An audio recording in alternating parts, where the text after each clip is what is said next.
ভালোবাসা হচ্ছে অনেকবারই এসেছে। বাবা মাকে ভালোবাসি, ভাই বোনকে ভালোবাসি, আশেপাশের মানুষজনকে ভালোবাসি। অনেকবারই ভালোবাসা এসেছে। আচ্ছা, আপনার মতে প্রেম এবং ভালোবাসার মধ্যে পার্থক্যটা কি? প্রেম হচ্ছে একটা জীবনসঙ্গী নিয়ে আর একটা জীবনসঙ্গীকে সময় দেওয়া, তার ভালো মন্দ গুরুত্ব দেওয়া, তাকে সারা জীবন কাছে রাখা, এটাই হচ্ছে আমার মনে হয় প্রেম। ক্রাশ খেয়েছেন কয়বার? একবার খাইনি। কেউ নাই? না, কেউ নাই। আপনার উপর কয়বার খেয়েছে? এটা বলতে পারবো না আমি। প্রথম প্রেম কখন করেছিল? আসলে প্রথম আর দ্বিতীয় একবারও আমি পড়িনি। প্রেমই মনে হচ্ছে আমার উপরে পড়েছিল, বাট আমি ধরে রাখতে পারিনি। কতগুলো প্রেমের অফার পেয়েছে?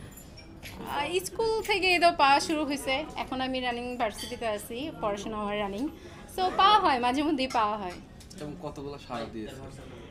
সাড়া দেওয়া হয় না আসলে। আমরা যারা মিডিয়াতে আছি, যারা মিডিয়াতে কাজ করা হয়, আসলে আমাদের ওরকম সময় হয়ে ওঠে না যে কাউকে সাড়া দিব, কারো হচ্ছে তার পিছনে হচ্ছে টাইম দিব, বা সে আমার পিছনে টাইম দিব, এরকম হচ্ছে হয়ে ওঠে না। জীবনে কাউকে ছেঁকা দিয়েছেন কিনা? না না, জীবনে কেউ থাকলে তো ছেঁকা দিব, বলেন। বা আপনি ছেঁকা খেয়েছেন? না, এরকম তো পসিবলই না। এরকম বিষয়টা কি এরকম নাকি যে ক্যামেরার সামনে বলতে চাচ্ছেন? না না, এরকম না। রিসেন্টলি ভ্যালেন্টাইন ডে গেছে, কিভাবে কাটানো হলো?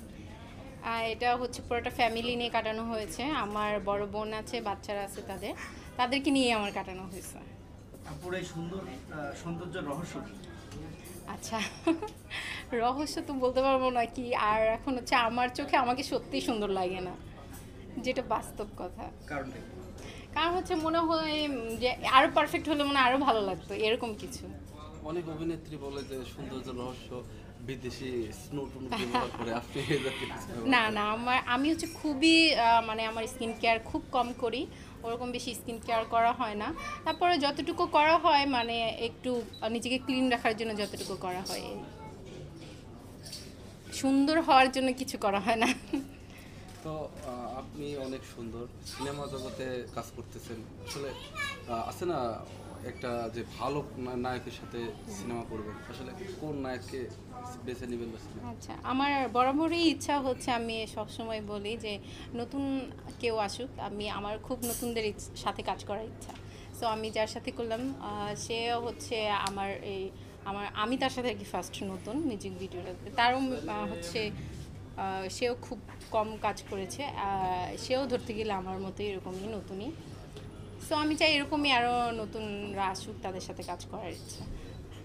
মানে সিনেমা জগতে নতুন করে যারা লোক আসবে তাদের সাথে কাজ করবে। হ্যাঁ, যারা পুরাতন আর্টিস্ট আছে, অভিনেতা আছে, তাদের সাথে আসলে পুরাতনে তো অনেক করছে, এখনো তো করে, আর পুরানদের সাথেই করে। সো আমরা নতুনটা একটু নতুন করে ট্রাই করি, নতুন কিছু করি দর্শকদের জন্য। শাকিব খানকে নিয়ে কিন্তু সবার একটা স্বপ্ন থাকে। আচ্ছা, স্বপ্ন থাকে ঠিক আছে, কিন্তু আমি মনে করি সে আর কত করবে, আর কত মানুষের স্বপ্ন পূরণ করবে। দেন আমাদেরও উচিত তাকেও হচ্ছে রিলিফ দেওয়া। এই জন্য আমার কাছে মনে হয় নতুন কেউ আসুক। শাকিব খান এবং অনন্ত জলিল দুজনের কাছ থেকে যদি অফারটা আসে, আসলে কার অফারটা আগে লুফে নেবেন? আচ্ছা, অফার আসলে এটা স্বাভাবিক, সবাই লুফে নেয়। দেন আমি হচ্ছে সব থেকে প্রেফার করবো যে আমার গল্পটা কেমন, দর্শক নিবে কি না, বা আমি যার সাথে কাজ করব তাকে মানুষ কতটুকু মানে কি বলে নিতে পারবে। সো ওই হিসাবে আমি কার্ডটা অ্যাকসেপ্ট করবো। আমি এখনই বলতে পারবো না যে আমি কার্ডটা অ্যাকসেপ্ট করবো।